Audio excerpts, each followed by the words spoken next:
দিদি তোমার নাম্বারটা দাও না। কেন? আমার খিদে পেলে ফোন করব।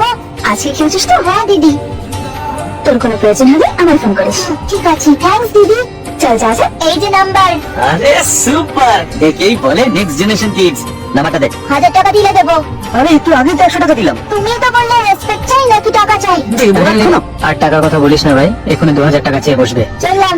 আমরা বাদ দিয়ে দেশের দেখছি সবাই খুব চালাক। নাম্বারটা তো দিলি, এবার কি করবি? কল করবো। কর তাহলে। May I speak to Maya? It's my speaking. I work as an event organiser. কি বলি? ওকে, তোমার ফ্রেন্ড আমাকে নাম্বারটা দিয়েছে। কিছু বলছিস? I mean my friend. বলুন। শুনেছি একটা শেয়ার ফুড অর্গানাইজেশনের থ্রু তুমি গরিবদেরকে ফুড ডিস্ট্রিবিউট করো। হ্যাঁ করি।